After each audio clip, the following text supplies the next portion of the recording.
Hi there, this is Jackie Hill, Fast Forward Therapies, and I thought I'd prepare for you today a little exercise into understanding the financial cost of your smoking. Now, we all know that smoking is big industry these days. There's a huge amount of money being plunged into all kinds of cigarettes, advertising, etc. There's also a big industry in trying to help people to stop smoking. There's a number of things out there that can help you to stop smoking. Now, as you know, I always advocate the natural way of stop smoking, that is without drugs. And I also feel that smoking is more than just a habit. It's more than just a nicotine addiction. It's also about a psychological dependence. And if you tackle all three of those, I think that I believe anyway that will be a successful way forward. Now, the thing to do with, I've read this exercise out to you because the thing to do around financial reasons to stop smoking is to do this particular exercise. And it's quite interesting and quite frightening, I think you'll find. Now, I want you to start by adding up the number of cigarettes you smoke during an average day and how much that costs you. Then multiply that by 7, so you get the overall cost of a week. Then times that by 52, so that you bring up the cost then for a whole year of smoking. Okay, so now that you've got a whole year of smoking and how much that costs you.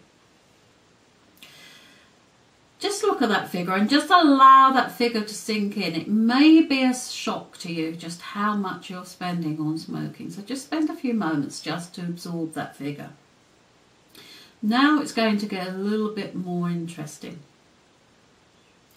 What I would like you to do now is multiply that figure, that's the annual figure of how much it costs you a year smoking, by the number of years that you've been smoking. So if you've been smoking for say 20 years, you just times that figure by 20. And once you've multiplied that, you will have the figure that it's cost you up to now in cigarettes or tobacco products to keep your smoking habit going. Now, usually people, when they do this exercise, get to that point and find out how they've never done that before, and they're quite shocked at how much they've spent on smoking, how much money they perceive to have wasted, how much what they could have done with that money, maybe, because it usually amounts to quite a few thousand, so they could have, I don't know, put a deposit down on a house, could have even bought a house or whatever. And it's quite shocking, that figure. So just allow that figure to just look at that figure and just allow your feelings to come to the surface about that figure. And we're talking about the annual cost of smoking multiplied by the number of years that you've been smoking. Okay, so now the next stage in this exercise is to think about the future. Now, most people have this figure of 5 school years and 10 average lifetime. They say something about 75 years. Okay, so whatever age you are now, take that away from the figure 75. So if you're say 30, then you are, if you minus 30 from 75, then you've got 40 years. Okay, so you've got the 75 figure and you just take away the age you are now. And that gives you the number of years perceived that you will have left. Now it gets interesting. With that figure that you end up with, times that by the annual year smoking figure.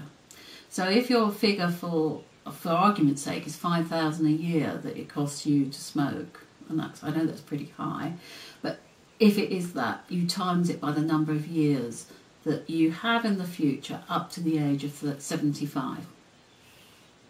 Now that is the figure that you end up with. There is the figure that you're going to continue to waste on smoking. Now that's quite phenomenal, because then you can look at, okay, you can look at what you have done in the past, but when you project it to the future and what you're likely to spend on smoking in the future, that should help you to perhaps think about, now is the time to stop. I mean, if you are really looking for sort of real solid reasons why to stop smoking, then that could be a reason for you, the financial reason.